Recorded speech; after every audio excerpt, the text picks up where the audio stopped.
Om Swastiastu. Selamat pagi, saya ucapkan.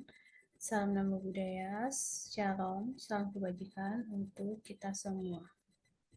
Yang terhormat Bapak dosen pengampu mata kuliah metodologi penelitian program pasca sarjana program studi pendidikan dasar tahun 2022. Terima kasih atas kesempatan yang telah diberikan kepada saya. Pada kesempatan kali ini, saya ingin mempresentasikan rancangan proposal tesis saya.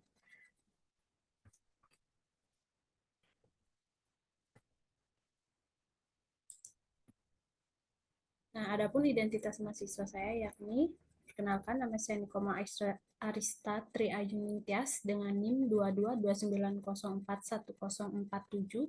Saya dari kelas F.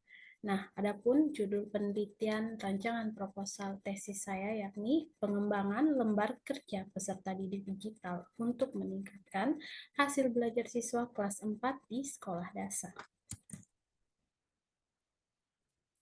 Baik, jadi saya akan mulai terlebih dahulu dari bab 1 yakni pendahuluan. Adapun latar belakang yang melatar belakangi penelitian saya yakni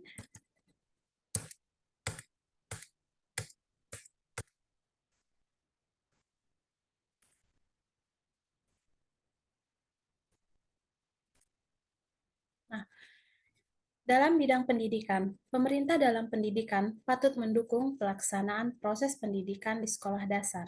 Ditetapkan kurikulum menurut Undang-Undang Nomor 20 Tahun 2003 Pasal 3 tentang Sistem Pendidikan Nasional menyebutkan bahwa fungsi pendidikan nasional adalah untuk mengembangkan kemampuan dan membentuk watak serta peradaban bangsa yang bermartabat dalam rangka mencerdaskan kehidupan bangsa.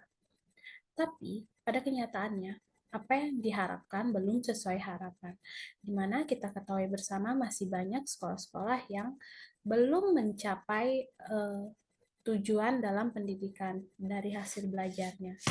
Dan kami sudah melakukan wawancara dan didukung oleh data pada tahun 2013 yakni perubahan kurikulum dari kurikulum KTSP menjadi kurikulum 2003, di mana pada kurikulum 2013 proses pembelajaran berpusat pada siswa, sehingga dalam upaya meningkatkan hasil belajar siswa dapat dilaksanakan dengan metode dan model pembelajaran, sehingga siswa dapat melaksanakan pembelajaran yang lebih terpusat kepada siswa, dan guru di sini sebagai fasilitator seperti itu. Terlebih khususnya untuk mata pelajaran IPA di SD. IPA adalah perangkat pembelajaran di mana pada IPA ini kita sudah mempelajari tentang tematik juga termasuk dalam kurikulum 2013.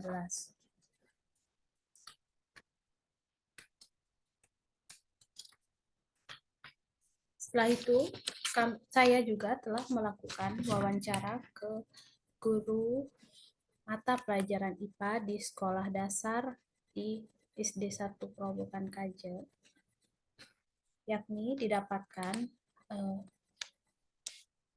permasalahan utama yang dihadapi pada saat COVID-19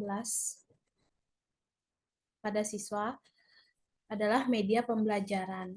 Jadi di sini guru belum maksimal dalam menerapkan media pembelajaran.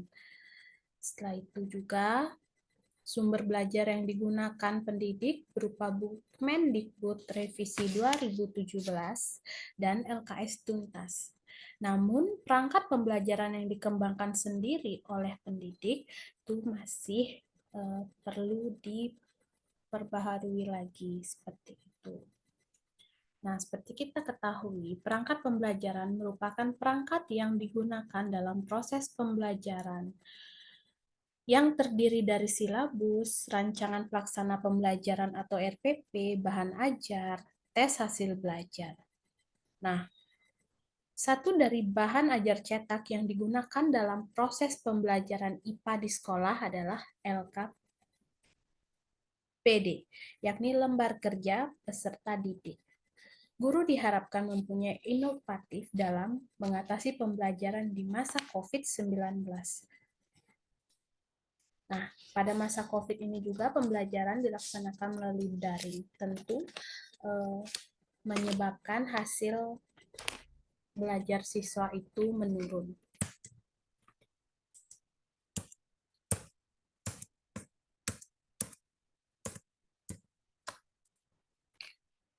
Nah, penyebab selanjutnya yakni model yang digunakan masih terkendala, di mana guru masih sering menggunakan metode konvensional. Yang kedua, kondisi siswa kurang fokus. Yang ketiga adalah pandemi COVID-19. Yang keempat, prestasi belajar siswa masih perlu ditingkatkan lagi.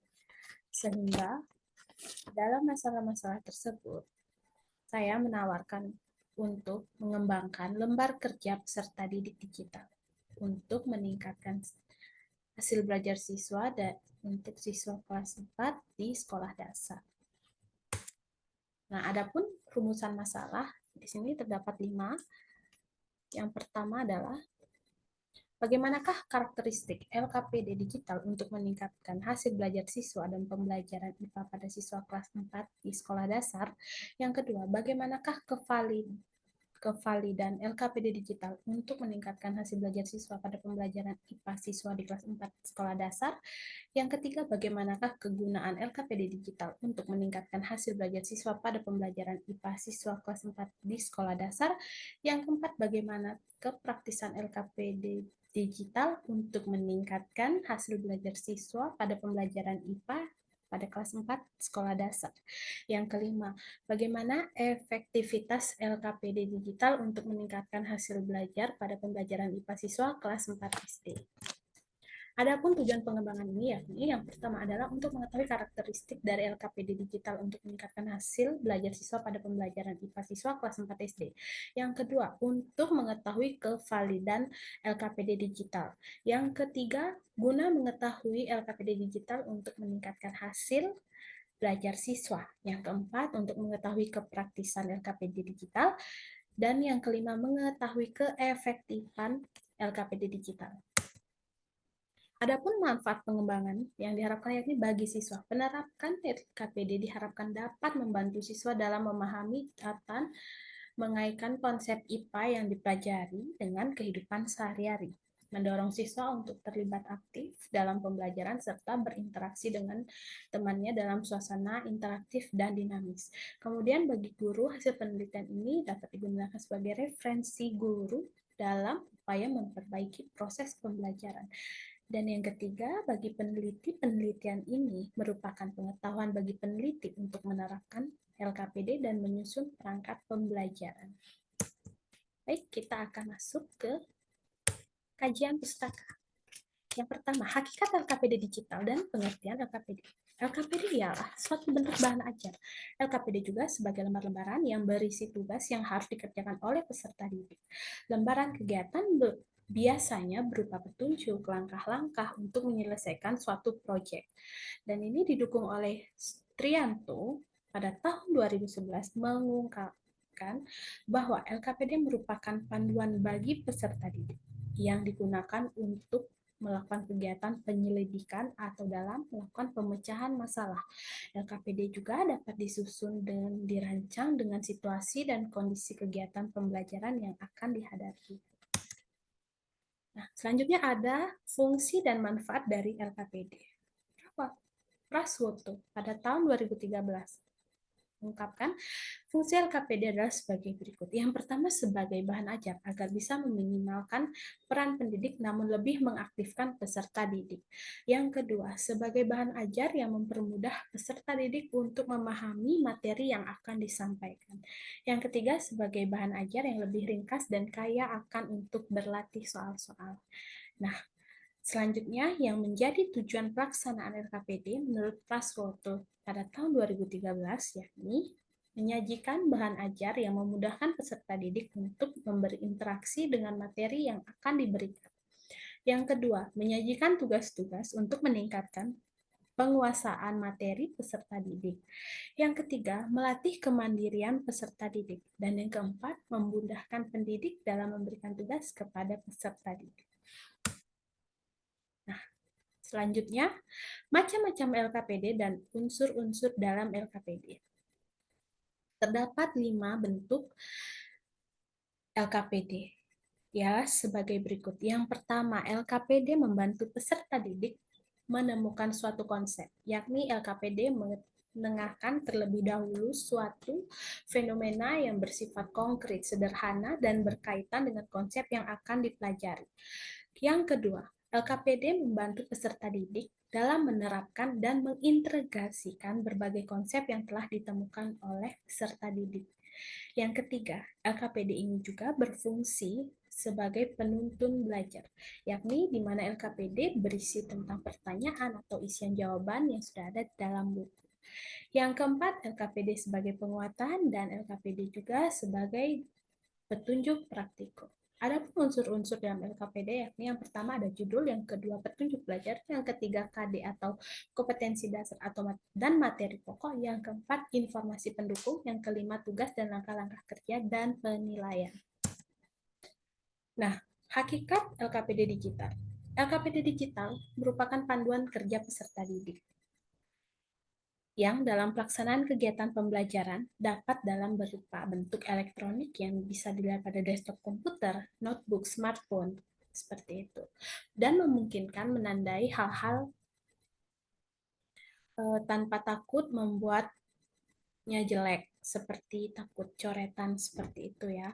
Yang kedua, LKPD digital merupakan ramah lingkungan karena tidak menggunakan kertas, tinta, dan bahan lain sebagainya. Yang ketiga, ukuran font dapat diubah dengan mudah. Selalu tersedia sepanjang waktu karena LKPD yang akan dibuat merupakan berbentuk digital. Dan yang terakhir adalah ukuran dan kapasitasnya kecil sehingga akan banyak ada LKPD digital dan juga menghemat biaya ngeprint. Kemudian hasil belajar. Menurut Damarah dan Tirtonegoro pada tahun 2001 adalah hasil belajar adalah kegiatan pembelajaran dalam rukun waktu tertentu berdasarkan pengukuran dan penilaian yang dapat dinyatakan simbol, angka, huruf, atau kalimat. Kemudian didukung oleh juga Anderson dan Caldwell memisahkan aspek pengetahuan dengan aspek kognitif dimensi pengetahuan, terdiri atas 4 kategori, yaitu pengetahuan faktual, pengetahuan konseptual, dan pengetahuan prosedural, dan pengetahuan metakognitif.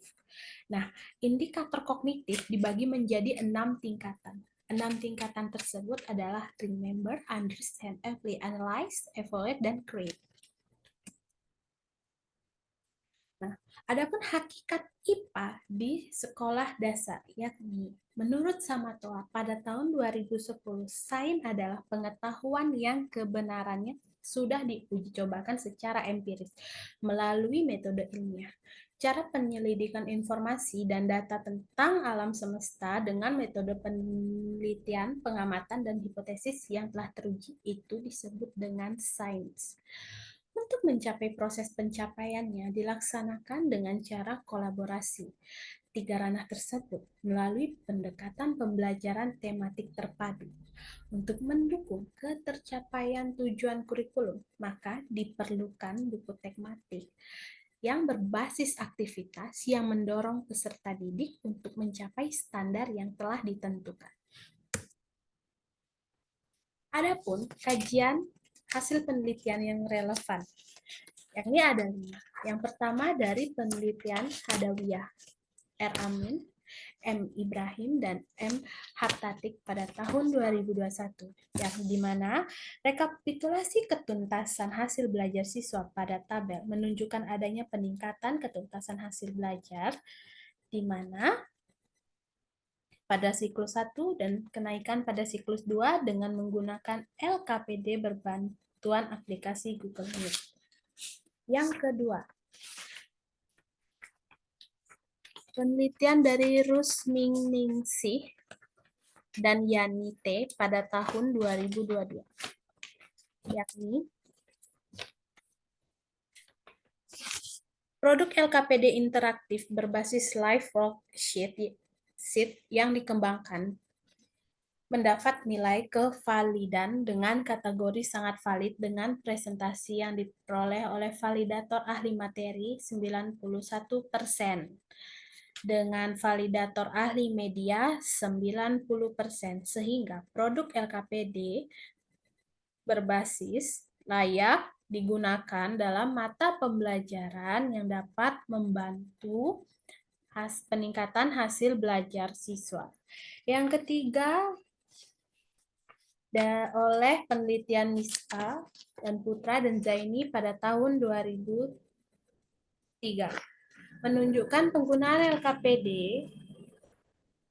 sangat berpengaruh terhadap hasil belajar kognitif. Penggunaan LKPD terhadap konsep memiliki kevalidan dan sangat disarankan dalam proses pembelajaran karena berpengaruh terhadap hasil belajar siswa dan proses kognitif peserta didik. Yang keempat, penelitian dari Dikta pada tahun 2022 mengatakan bahwa penelitian yang berjudul Validitas Pengembangan LKPD IPA berorientasi Trihita Karana pada kelas 5 sekolah dasar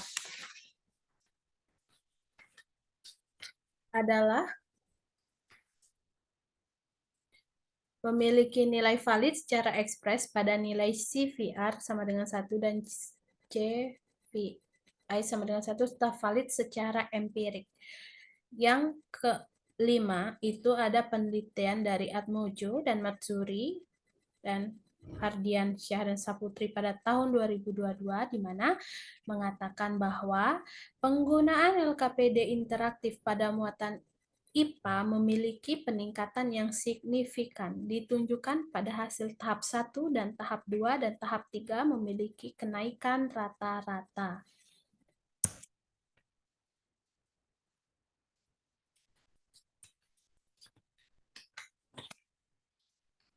Nah, kemudian kerangka berpikir.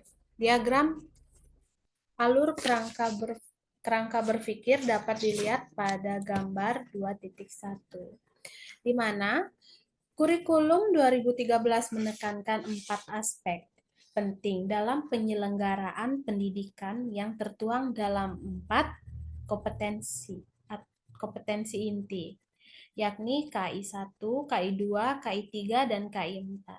Kurikulum 2013 mendorong adanya perubahan orientasi fungsi guru dalam kelas. Pada kurikulum 2013 juga memposisikan guru sebagai teman belajar. Selain itu, proses pembelajaran di dalam kurikulum 2013 berlandaskan pembelajaran. Jadi, dapat disimpulkan bahwa permasalahan dalam kaitan dengan tindakan dan hasil yang akan didapatkan.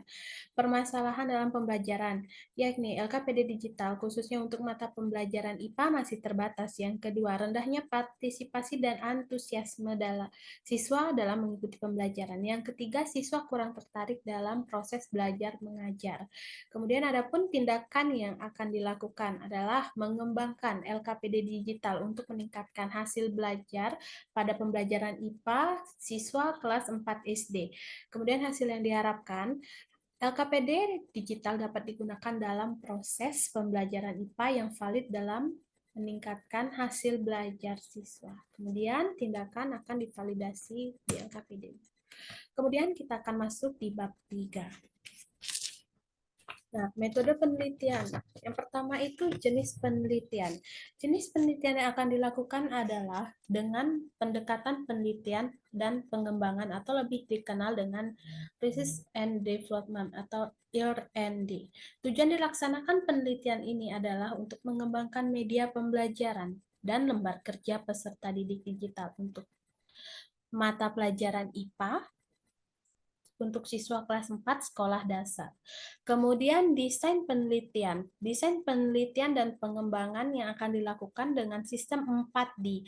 Menurut Trianto 2011, model 4D terdiri atas 4 tahap utama, di mana tahap yang pertama adalah tahap pendefinisian, tahap kedua tahap perencanaan, dan ketiga tahap pengembangan, dan keempat tahap penyebaran.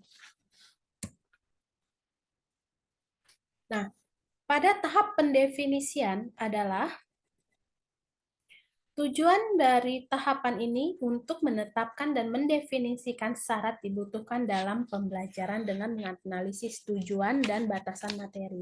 Adapun 5 tahapan, yaitu analisis awal dan akhir, analisis siswa, analisis konsep, analisis tugas, dan analisis tujuan pembelajaran.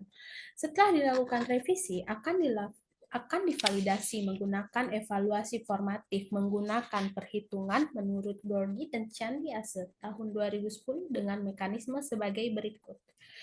Para pakar yang dipercaya dalam melakukan penilaian terhadap instrumen per butir dan memberikan nilai yang relevan atau tidak relevan. Hasil dari pakar tersebut ditabulasi dalam bentuk matriks seperti di bawah ini. Nah, pada tabel 1 adalah penelitian 1 relevan tidak relevan. Yang kedua itu tabulasi silang. Di mana penilaian 1 relevan tidak relevan, penilaian 2 relevan tidak relevan. Kemudian perhitungan validasi isi dengan menggunakan rumus sama dengan banyaknya data dalam sel dalam kurung sel yang menunjukkan persetujuan yang valid dari kedua penilai dibagi banyaknya data sel kali sel yang menunjukkan ketidaksetujuan antara kedua penilai ditambah banyaknya data dalam sel dan sel yang menunjukkan perbedaan antara penilai ditambah banyaknya data sel dan kali dengan sel yang menunjukkan perbedaan antar penilai dan ditambah banyaknya sel dikali dengan sel yang menunjukkan persetujuan yang valid dari kedua penilai. Untuk kriteria tingkat validitas isi bisa dilihat pada tabel, yakni tingkat validitasnya ada sangat tinggi, tinggi, cukup, dan rendah. Kemudian,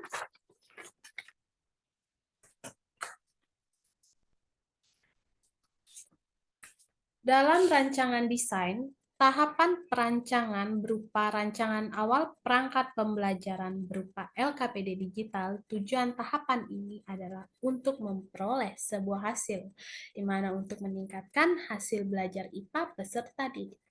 Ada 4 langkah yang harus dilakukan pada tahapan ini, yakni penyusunan tes, yang kedua pemilihan LKPD, yang ketiga pemilihan format, dan keempat perancangan awal.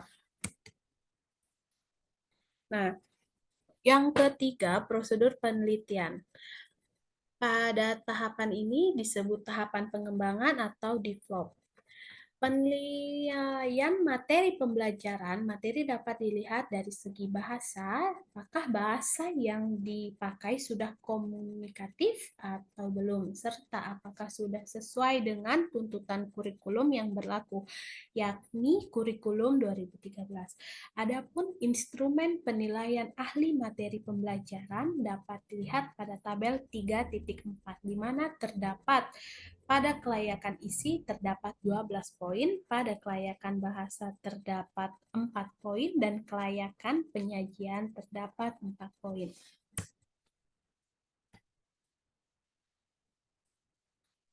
Selanjutnya, penilaian media pembelajaran dapat dilihat dari tidaknya keterkaitan dan konsisten dari setiap komponen yang dikembangkan dengan karakteristik pembelajaran yang diterapkan. Pada tabel 3.5 ialah instrumen penilaian ahli media pembelajaran. Dapat dilihat dari poin rekayasa perangkat lunak terdapat 8 poin. Komunikasi visual 4 poin. Dan tabel 3.6 yakni instrumen penilaian ahli desain pembelajaran terdapat 6 poin. Nah, kelayakan dari LKPD dapat diketahui melalui data kuesioner. Tanggapan ahli terkait layak atau tidak layaknya LKPD digital ini. Teknik analisis data yang sesuai untuk menganalisisnya. Hasil kuesioner adalah teknik analisis deskriptif, di mana rata-rata skorsing jawaban pada masing-masing item yang dinilai. Ini adalah pernyataan dari Ari Kunto pada tahun 2006. Pada tabel 3.7 adalah kriteria kelayakan LKPD digital, di mana pada skor terdapat tahapan skor dan kriteria, di mana kriteria ini yang pertama ada sangat layak, layak, cukup layak, tidak layak, dan sangat tidak layak. Kemudian tahapan penyebaran. Tahap penyebaran LKPD ini tidak dilakukan dalam penelitian karena sulit. Bisa untuk dilakukan dan cukup melakukan uji terbatas pada tahap pengembangan karena keterbatasan waktu ditambah dengan kondisi pandemi. Mudah-mudahan pandemi COVID-19 segera berakhir sehingga kita bisa lebih melakukan uji pengembangan ini. Kemudian data dari skor yang diperoleh siswa dalam hasil belajar kemudian dikategorikan berdasarkan dengan KKM, di mana KKM ditetapkan SD di Badung rata-rata itu adalah 68 terdapat pada tabel. Jadi ketika siswa mendapati atas 68, maka kriteria tersebut dikatakan tuntas. Sebaliknya, jika skor di bawah 68, siswa dikatakan tidak tuntas. Nah, adapun menghitung jumlah presentasi siswa yang mencapai KKM dilakukan dengan menggunakan rumus sebagai berikut. Presentase sama dengan siswa banyak yang mencapai KKM dibagi banyaknya siswa keseluruhan dikali 100%. Nah, dari hasil perhitungan yang didapat nantinya, maka mengetahui kriteria keefektifan dari LKPD digital yang dikembangkan, ditetapkan rantangan skor sebagai berikut. Bisa dilihat pada tabel 3.9 di mana kriteria efektivitas LKPD digital. Jadi, kriterianya terdapat sangat baik, baik, cukup baik, kurang baik, tidak baik. Dengan keterangan kriteria sangat baik, artinya LKPD digital efektif. Dan kriteria baik, LKPD digital efektif. Cukup baik, LKPD digital tidak efektif. Kurang baik, LKPD digital tidak efektif. Dan tidak baik, keterangannya adalah LKPD digital tidak efektif. Baik, sekian presentasi rancangan proposal tesis dari saya. Saya memohon maaf apabila ada kalimat perkataan saya yang salah. Di sini saya ingin meminta Bapak dosen untuk memberikan saya bimbingan ke depannya lagi untuk menyempurnakan rancangan proposal tesis saya. Akhir kata, saya tutup dengan Parama Santi. Om Santi Santi Santi Om. Terima kasih atas kesempatan yang diberikan kepada saya.